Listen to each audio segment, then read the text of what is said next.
I'm Tiffany with the Chamber, and it's our pleasure to get started in person and do some things for the Small Business Resource Series. This is our second one, which is pretty exciting. It's a fairly new program for the Chamber to make sure that we are offering programming that helps your businesses grow and thrive in an economy that is very interesting, is it not? Some businesses are just doing better than they ever have done, and others are still finding their footing and pivoting. And it's our pleasure to be with you the entire time.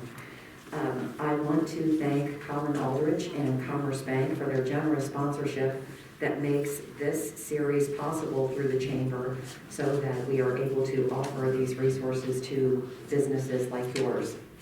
I also want to thank Keith Peterson, who is a board member and with Adams Alumni Center and the University of Kansas, such a generous offer to allow us to be here in your space, gorgeous space, and we're so grateful for that partnership.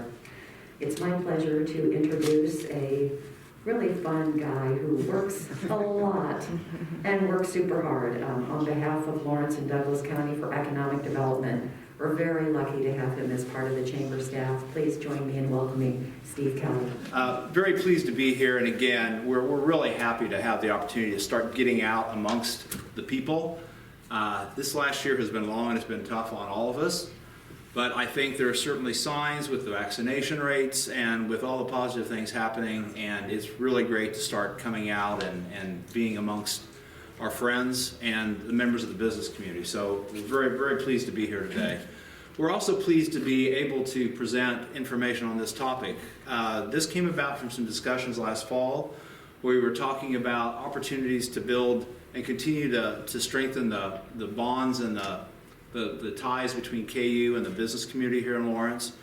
And this was a topic that came up as part of that discussion. We had a great team, I'll introduce Dave Cook in a moment, he can introduce his team, but we had a number of members of the Chamber organization, some of our board members and others, who really thought this was a great idea, and I want to give them a little credit. And that group included Kristen Eldridge, Ken Height, Kevin Lowe's, Joe Caldwell, Sandy Dixon, and John Ross. But we met and thought this might be a good first step for us to try to build additional bridges between the university and the business community here. We have KU as this great engine in our community, and there are opportunities, obviously, and with an organization like that, because they need goods, they need services, but there's a lot of mystery and not a lot of knowledge sometimes on the part of the business community about how you work with an entity like KU. So we're really pleased that they were interested and willing to cooperate on that. They've put together a great program, I believe, and so we're hopeful that we can all learn something today and again continue to build those ties. With that, I want to introduce Dave Cook. He's the Vice Chancellor for Public Affairs and Economic Development for the university. And Dave has been on the scene for about a year here in Lawrence. He's had a long time affiliation with the university at the Med Center and also with the Edwards campus. But a great individual, and I think he's really brought a lot to the connections that we have, and we're really looking forward to working with him more and more in the future. So with that, Dave? Gosh, I feel like it's less than a year. I started May 1st in my role, but boy, how does time fly. This is literally one of my first meetings, really external meetings with a group since COVID started. So I'm just looking forward to doing more and more of this, looking forward to meeting more and more of you. Steve kind of alluded to this, but been with KU for a long time. My previous role was running the KU Edwards campus. Just a big believer in the role of the Chamber, of EDCs, of the business community, of industry working together with higher education. The future of higher education in that regard is now, but for sure moving forward. And a big believer that that's exactly the space where KU needs to go. It was a big part of my former role. It's going to be a big part of my current role. So to that end, I'm really looking forward to getting to know all of you, working with you. Just seeing how KU and all of you can, we can all work together to enhance, really the community. And so that's what I think today is about, a small step in that direction. Kudos to Steve. He didn't say it, but I will. He had this idea. He brought a group of people together to say this is one really interesting way that we can start to figure out, how we can do things a little bit differently. And I think this is the start of many other exciting opportunities in this regard. So I'm really looking forward to doing more and more and more of these kind of things. So if you have an idea on how you can work with KU, give me a holler. I'd love to have that conversation. So with that, we have a number of KU folks here in the room. Craig Alexander is the Senior Director of Financial Services. And I think the interim procurement officer as well at the university. So he's going to come up here and present a little bit, but just kudos also to Ephraim Marks, who's sitting next to him. He's done a lot of work in the background getting this all set up too. So I think thanks to both of them, and I know eventually David Hebb is going to be here doing a little speaking as well. So, but appreciate you guys presenting and being part of this. Heath, kudos to you as well for hosting, and I'll hand the microphone over to you, sir. Okay, so we'll talk a little bit at a high level of what we're going to go over today. And first off will be us from the procurement office. So Ephraim, he is the director of purchasing at KU. So his team does all the interactions that we're going to talk through here today in this first section.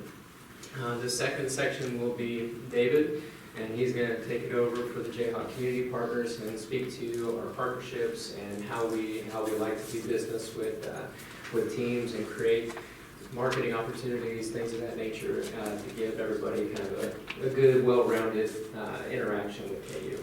But here, just as a reminder, for the University of Kansas, we are a state entity, so we do have to comply with a lot of state statutes. So sometimes that is a little bit of a nuance that isn't like a normal large business that people have to comply with.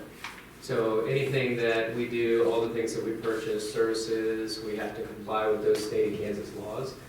And then we have to work on those to make sure they align with all of our best practices here. We do have the autonomy to enter into contracts on our own, so it's not like we have to have any and all contracts go through the state. But we do have to comply with some of their statutes, or all of them, not some. So we also try to limit the number of suppliers, because as you start to understand, one of the things that's probably a little bit more public now, that as we've been talking about some of the financial struggles and some of the financial considerations for the university, we are working on kind of moving us over to what they would refer to as a strategic sourcing model.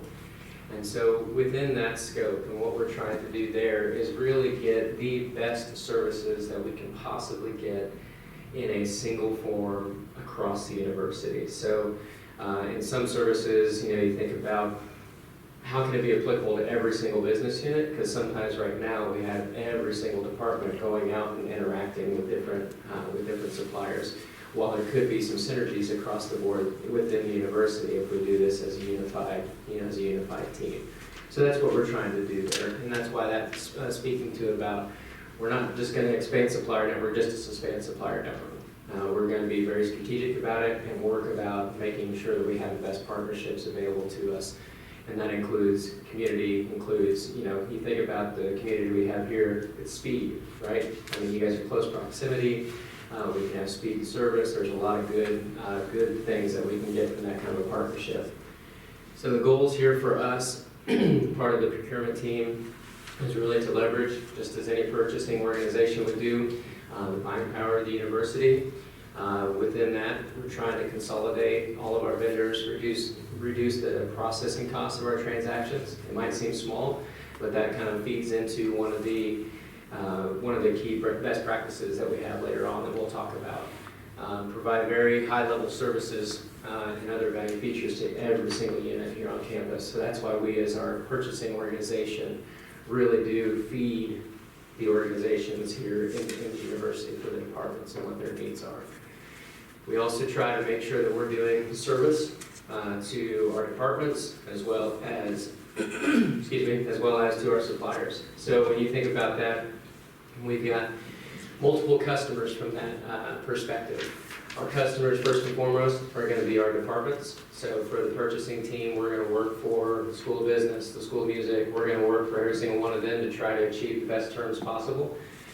So we will do our best efforts to take care of them, but then we also know that those that are providing the service to us, while we are their customers, in a sense, we are also your customers of us, right? So we are interacting in a way that we can both benefit, serve each other, figure out how to have the best partnership, and make things as trouble-free as possible, and try to smooth those rails as much as we can. We also want to provide that central touch point to make sure that we are all aligned across all the various departments.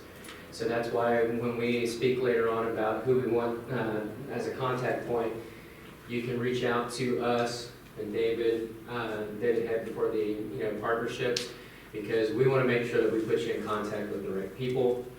If you do have any questions, we want to make sure that everybody is taken care of in those kind of interactions, which is why we want to make sure all those pieces are flowing through the same interaction touch point. For the vendor selection, we are, just like everybody else, we want to compete, and we want to make sure that we're competing our vendors to make sure that we're getting not only the best quality and also the best prices. So that we are working with various sizes of organizations. And so as a part of this university, we really do want to encourage the inclusion of small businesses, minority-owned businesses, women-owned businesses. Those things are all part of, as a mix of the factors that we're going to be looking at in terms of when things go out to bid, different services and people that we're, choosing to do business with. So all of those things are an important piece, and they do need to be weighted in all those decisions. So for this next piece, we want to break these things out into two separate categories in order to kind of make the interaction, because the interaction is much different based on what category of the purchase it is. So in this first one, it's more of smaller purchases, so anything under $50,000. And when we say for a single transaction, we truly mean a single transaction. Because if you're doing a, let's just say you're doing a service that you're going to do annually at a $20,000 rate, well, if we sign that up for 3 years, it meets the $50,000 threshold, which really is the second page that we'll talk to. So I wanted to make sure, if it's just a single interaction of, hey, let's just say we're gonna have cleaning services for $10,000 and it's just a one-time event, then it falls into this category. But if it's an ongoing effort that will pile up to be over the $50,000, then it does become subject to the next category. And so for the way that we would need to partner for this piece is really going to be funneling you all to the right contacts. So depending upon the business, funneling you to the right individuals, the right people in the departments in order to make that connection successful.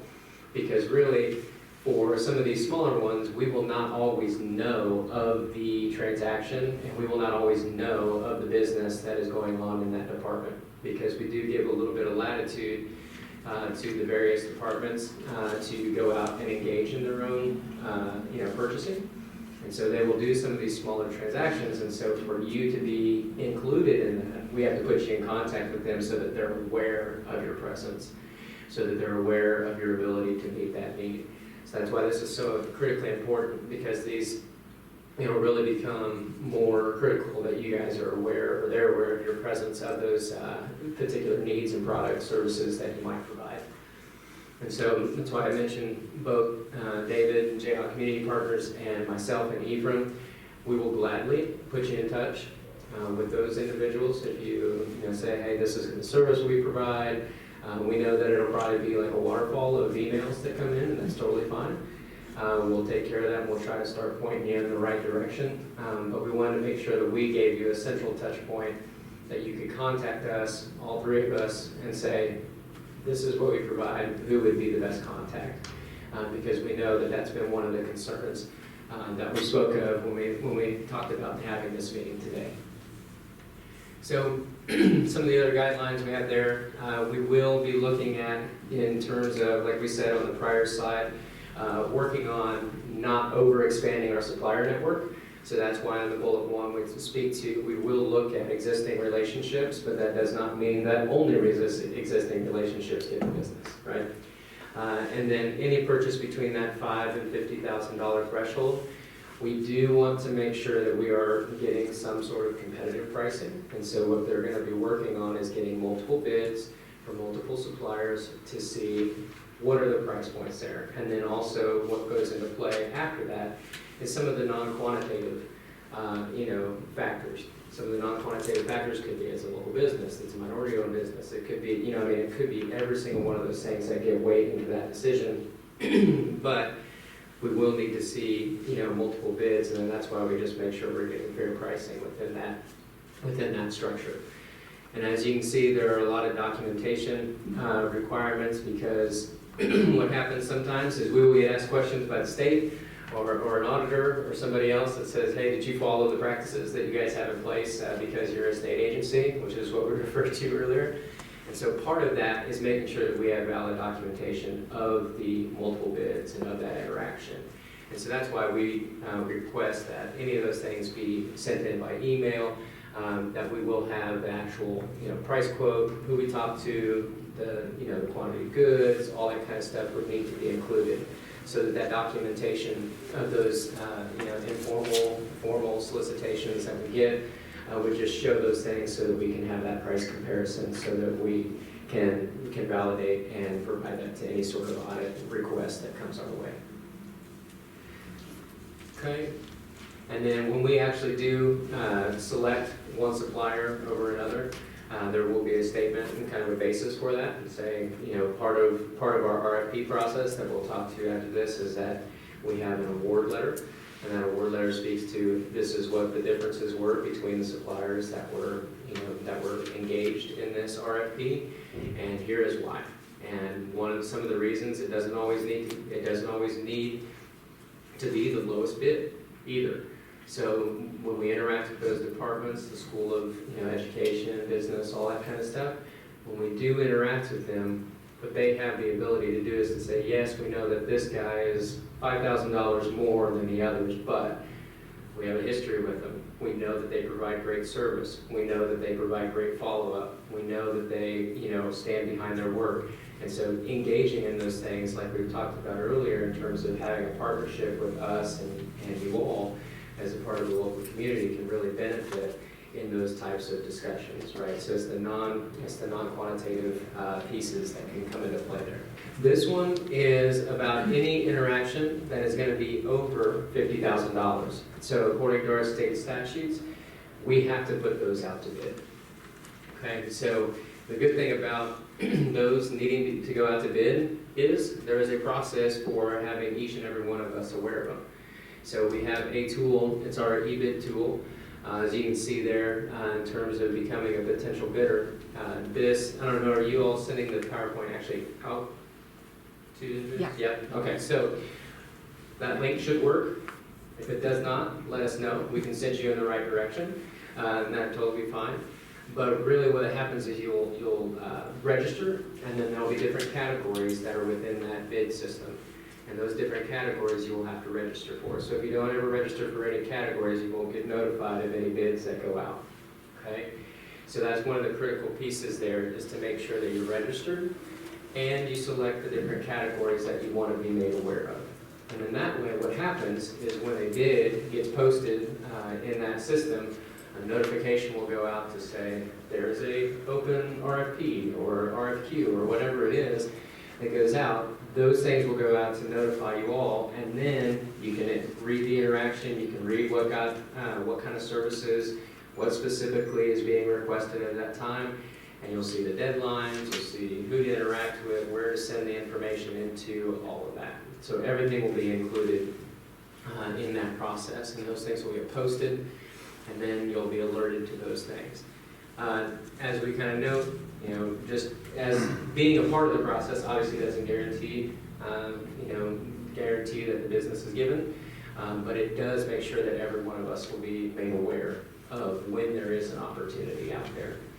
Sometimes I think what happens is people don't know about this, and so there's no alert to your business at all that would tell you that we have an availability of you being able to compete for those services. We probably could have listed quite a few more, but in terms of some of our interaction points, as we mentioned early on, we want to make sure that we have, when we interact with our suppliers and those that we're doing business with, we want to make sure that there really is a very smooth and frictionless interaction.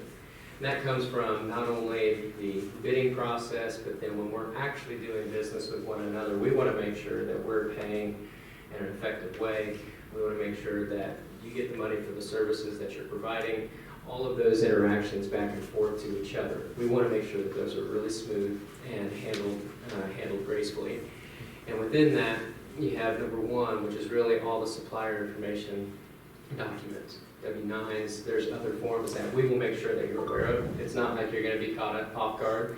We will make sure that when we're interacting with any sort of a service, that you'll know what kind of documents that we would like to have. The other piece is signing up for the supplier kind of fast payment options. As Ephraim knows and others on my team, I'm really, really cheap.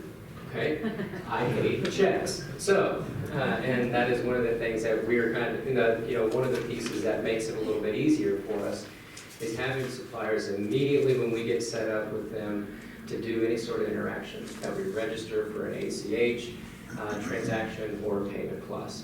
So the ACH, as you all know, will be a lot quicker than us sending a check, which really will always come from the state. So we have to send the file to the state issues a check, they write the check, they mail the check, all that kind of stuff.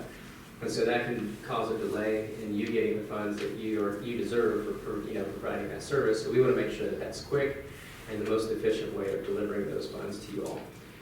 So those are some of the priorities we have, is just to make sure, as we're setting things up, to have all the appropriate documentation there right from the beginning. And then these are all live links. So when you go there, you can see kind of what the other bid opportunities are. You can see what our kind of purchase manuals are. This one specifically, anytime that we do an interaction and we set up a contract, the KU 146A will always be included. So you can kind of familiarize yourself with what that looks like. But those are specific terms for our state regulations that we have to have in all of our contracts. Then you can also see the FITSI information, what kind of form we need, which is the W-9 form, all other forms that are out there. But we figured those would be something that you could familiarize yourself with, just to kind of know what we're looking at, what forms we need from you when we do business. We have our communication. You have my number, you have Ephraim's number, and you have email. The preferred just means I prefer email. It does not mean that I'm the preferred one. Okay, so you can definitely reach out to Ephraim and David. But I just like email versus phone calls, considering how much stuff is already blocked on calendars today. I'm the head of a group, new-ish group, started about the same time as Dave, and in the modern world we're living in. For example, it's the first time I've seen Heath in person, so just the nature of our modern work environment. But Jayhawk Community Partners is a new initiative from the university to essentially serve as a resource to facilitate university-wide partnership initiatives.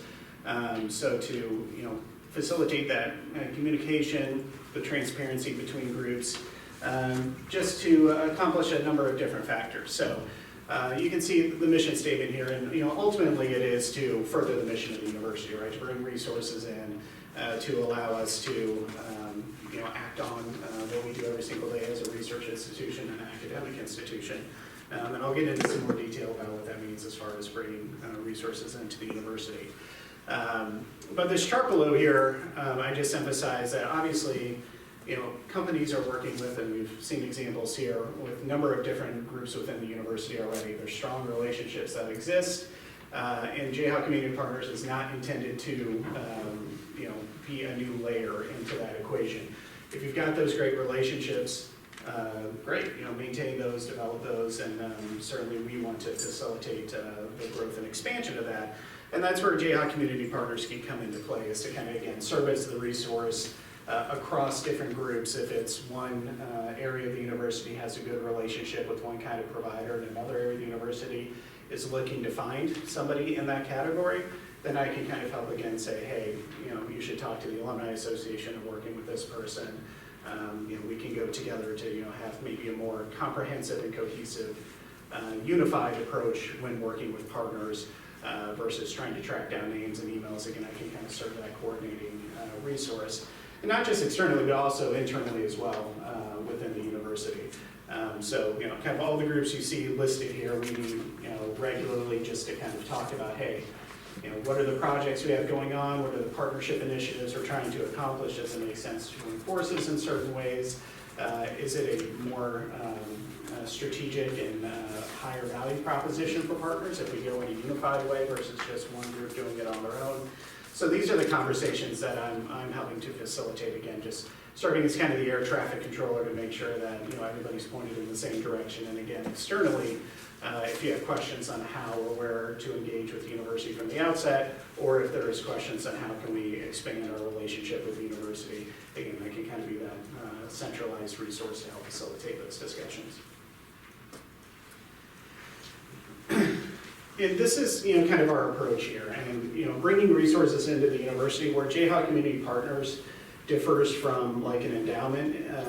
Ours is more of a ROI-based approach, so less from a philanthropic side, but actually these investments that companies are making with us, we want companies to expect a return on that investment.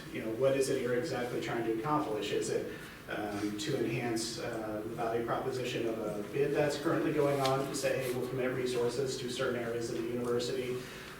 Is it getting access to talent from a recruiting standpoint? Is it just communicating marketing messaging to 250,000 plus alumni or students, faculty, staff, what have you? There's no cookie cutter approach to what we take. It's very much customized to understand, all right, what are the goals that you want to have, and engaging with the university. What are those areas that you're hoping to accomplish and get, again, a return on whatever investment that you're making? And we can come up with a plan that will hit those targets in the most effective way, if it is working with alumni or working with the business school. Or have the benefit of having a fairly large institution, so we've got a lot of different options, even on a community engagement side, working with the Center for Sustainability, different groups within campus as well. We want to customize everything that we possibly can. And again, hopefully that's leveraging the full power of the university on behalf of our partners. Just a few other notes here. Tying back to the procurement conversation, I would say, we want this truly to be viewed as a ROI-based model and not a cost of doing business, not a, hey, I just have to give money to the university so I can win this bid. That's not the approach at all. We don't want people feeling like they have to, finance a Jayhawk Community Partners engagement through, adding additional fees or whatever it may be on the back end. The tenants that Craig said, hey, we want to get the best bids in, that holds independent of JCP, but certainly if there is a value proposition that makes sense to say, hey, if I commit some additional resources to the university that hopefully I'll get back and then some through that return, then that can be included into a bid process. And on a lot of the bids, there'll be some language in there to talk about the different areas where those commitments can be made. And like I said, we want this to be two-way. We want to engage the community. We want this to be something that is viewed as a positive, and again, not a cost of doing business at all. We want to be providing value to partners who are working with us in whatever way that makes the most sense. And just briefly to finish, this is kind of the partnership model that we approach with Jayhawk Community Partners. As I mentioned, bringing resources into the university to further our mission. That certainly can be financial resources, but it doesn't have to be limited to financial resources. Are there different programs, bolstering curriculum, research opportunities, a number of different areas where, again, resources into the university would benefit us in furthering our mission. Financial, obviously, is a part of that, but it's not the only part of it. As in the bottom right there, making sure we're hitting partner business objectives, as I mentioned, getting financial returns on that investment, getting the return of talent and ideas. We'll work with you to figure out what areas you're hoping to hit, and we'll develop a plan that will hopefully hit those objectives. And then the last component, and it is one that I think sometimes gets overlooked, we always want our partnerships to improve our community's engagement with the university. So be it a student, a fan of athletics, or a parent, whatever it might be, for them to think, hey, you know what, I'm glad KU's partnering with this company because my interactions with the university are improved as a result. So that's a very key part to make sure that whatever we're doing with partners, there's that benefit that, you know, all the various communities and constituencies, be it from alumni to, again, students, faculty, staff, you name it, they're happy that this partnership is taking place. And it's not in the Christmas story parlance, you know, crummy commercial with open things. So it's like, you know, using that example.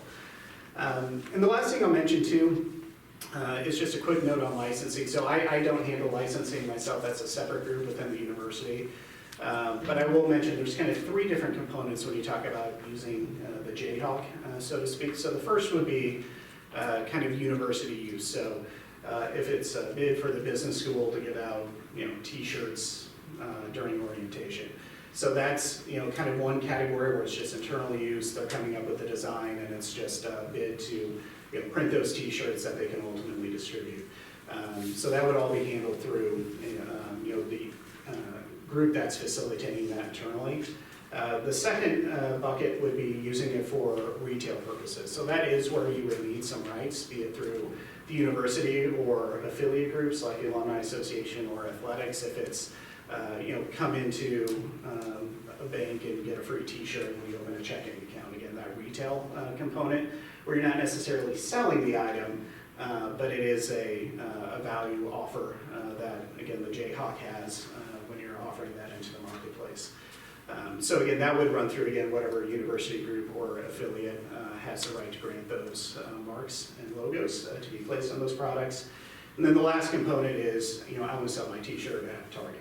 And that would run through our licensing group, which is facilitated through CLC, which is a collegiate licensing company. So they have a website where you can go and kind of see all the terms and conditions, and they help manage that through our office to get, you know, Jayhawk branded product out in retail. So just wanted to touch on that as well, even though it's outside of Jayhawk Community Partners. I'm sure there'd be, you know, some questions on how each of those work.